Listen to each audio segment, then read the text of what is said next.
Discobolus, the discus thrower. To the ancient Greeks, he symbolized commitment to spiritual and physical achievement. To emulate Discobolus, an athlete must be a dedicated student of sport.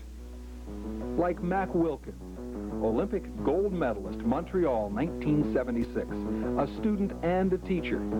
He will show you the skills you must learn and the attitude you must develop to become a winner in this demanding event.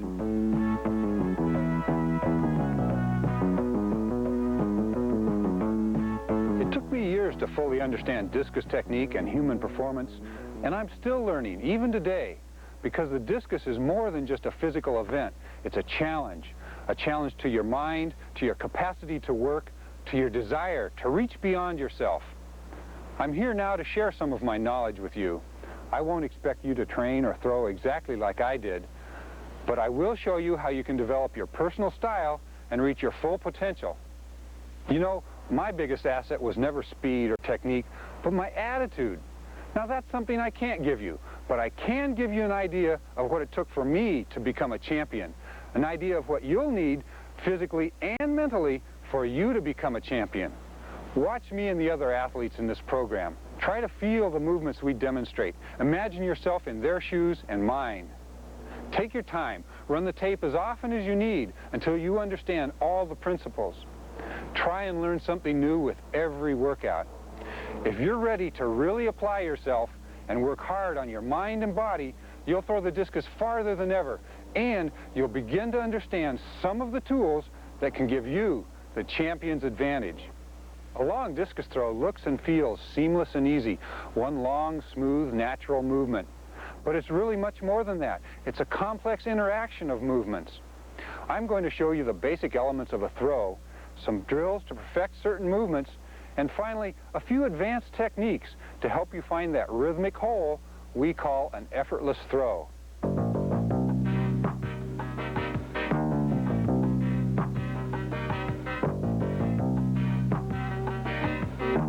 To throw the discus well, you have to grip it right. Once you grip it correctly, you'll see that it's your body movements during delivery that determine flight and spin. You can keep your first two fingers together, like this, or spread apart like this. The edge should rest on the last bone of your fingers. When you hold the discus vertical, it will fall from your grip. The discus should rotate clockwise off your index finger, bowl, or toss it in the air to get a feel for the best spin and release. The best throws are made with the legs and back. Practice a standing throw to reduce your arm action. Bend and place most of your weight over your right foot. Take the discus back along your side and make a figure 8. Make a big back loop and keep your arm relaxed. At the top of the loop, this is the power position. Push from your right leg to your left. Start with your left foot in the circle and your right foot out. Wind up and step forward. Move only your legs. Keep your shoulders and discus back. The more you drag the discus, the more time your legs will have to set up a long pull and a longer throw. Remember, whether you're in high school or the Olympics, keep your arm relaxed. The legs and back do the work.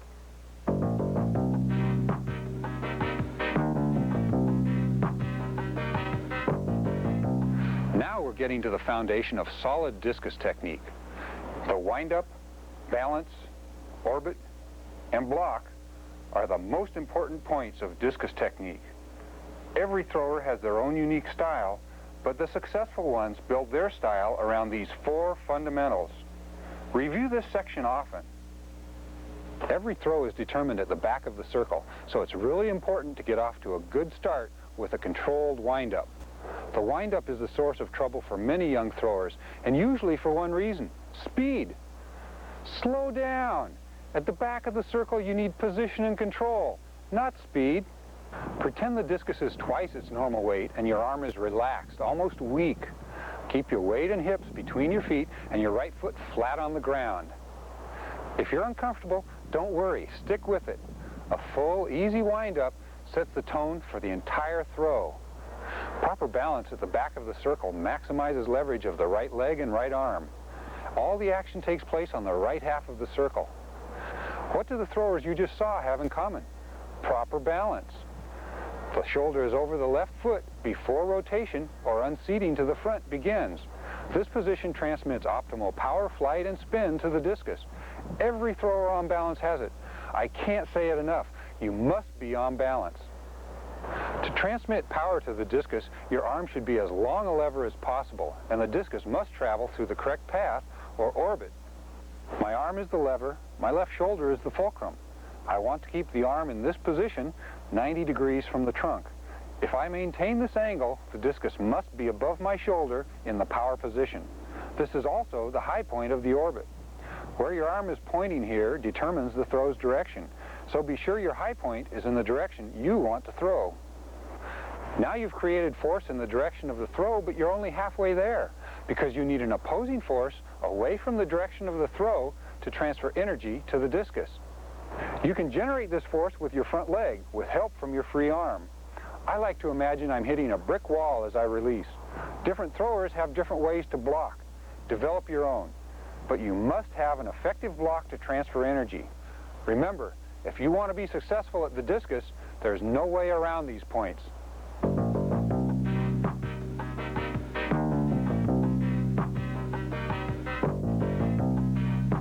Once you've learned the basic components of the throw, drills help perfect them and eliminate problems. Pivot drills teach balance and control at the back of the circle, and in order to pivot, you need balance. Move your shoulder over your left foot. Keep the upper body torqued. Don't unwind, don't sit back. Just slide your shoulder out. Watch the right foot lift off the ground. You're on balance. Now, turn 90 degrees. Move your shoulder over the foot and keep your knees apart. Let's go 180.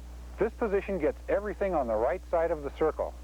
Pivot on the left foot 90 or 180 degrees. Try 270 inside the circle. With practice, you'll be able to move faster. Just keep your eyes on the horizon, your shoulders level, and your heels off the ground.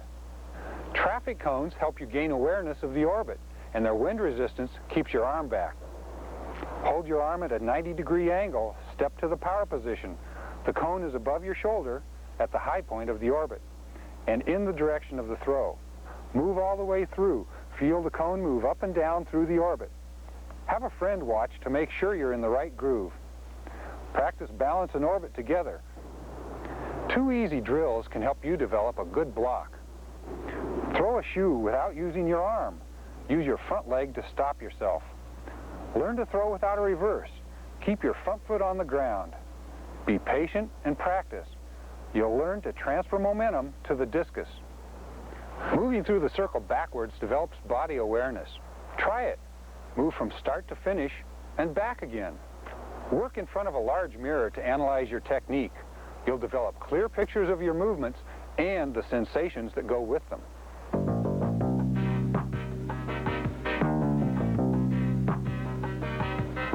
If you're struggling during a workout, you're probably overloaded with details.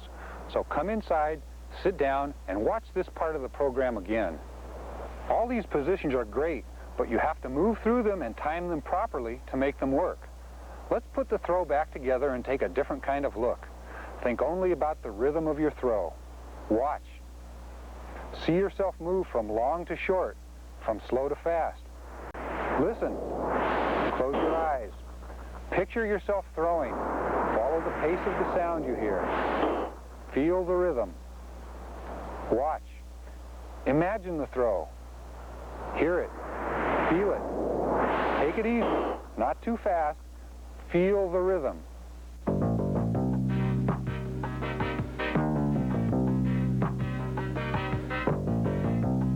Let's build on the basics. The next steps are a little tougher, but stick with them. They'll help you throw farther. The right leg is the primary source of power.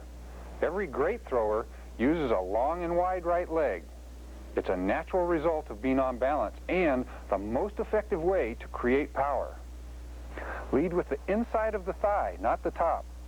Your leg movement should go from long and slow to short and fast. Try to see and feel the path your foot traces. Have a friend hold a shoe. Try to touch it with a wide right leg. To shorten your leg, bring your foot under your knee. That creates power. Watch the right leg pull the body from the back of the circle and into the throw at the finish. Lead with the right leg. Relax the arms and shoulders. Long to short, slow to fast. This is the rhythm of the throw.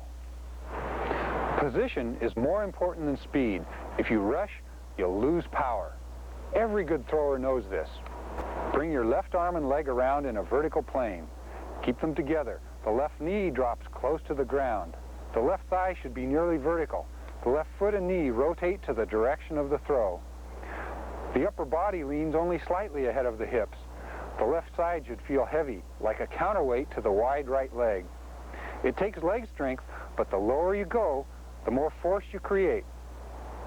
Picture yourself sitting and turning like in a swivel chair before moving forward. To feel this power, hold a fence or your training partner's hand and work your way down. Feel this force.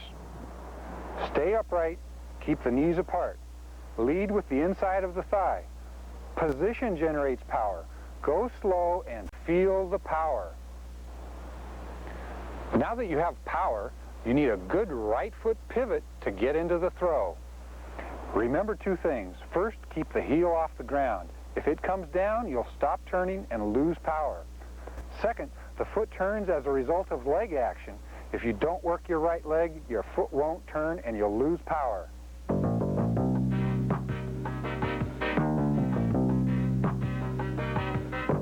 No matter what your goal, mental imagery, visualization, is a wonderful skill. Imagining a throw, seeing it in your mind's eye, is as important as throwing. Sometimes it's more important. If you can picture yourself throwing correctly, you can do it for real. Only about 40% of my throws actually took place in the circle.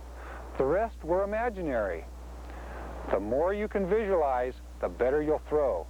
Most successful people, not just athletes, learn to visualize. Whenever you can, run a mental movie of yourself throwing. Imagine different camera angles, from the side, in front, from above. Create images from memory, from working in front of the mirror, from the various drills you use in practice.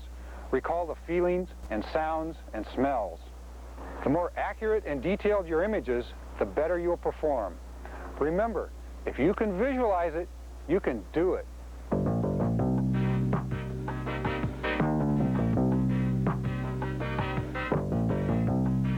Let's talk about problems. Don't worry, everybody has them, and you can solve them with a little extra work and patience. It takes patience to solve the most common problem in discus throwing: too much speed at the start of the throw. Too much speed means you'll use your upper body to move the discus. Too much speed means you'll rotate too soon and won't be on balance. Your legs will be left behind, your orbit will be offline, and you'll probably foul. The slower you move at the back of the circle, the farther you throw. Position and long, long levers are what you want to establish, so slow down already. Technical errors are the cause of all fouls. If you don't start with your left shoulder over your left foot, you'll fall off balance. Foul. If your left leg is too straight, you'll fall to the middle with no leg drive and your first step will be too big. Foul. If you have too much momentum, or if you're too high at the power position, your block won't be strong enough. Foul. You'll probably make some minor step-over fouls in training, but don't foul to throw farther. It's a bad habit. Instead, develop a good block to transfer the most energy and keep yourself from fouling. If your throws are going off to the right, your orbit isn't aligned. Remember, the path of the discus is the direction of the right arm at the high point. If you bend over, your high point will come too quickly. Your throw will go off to the right.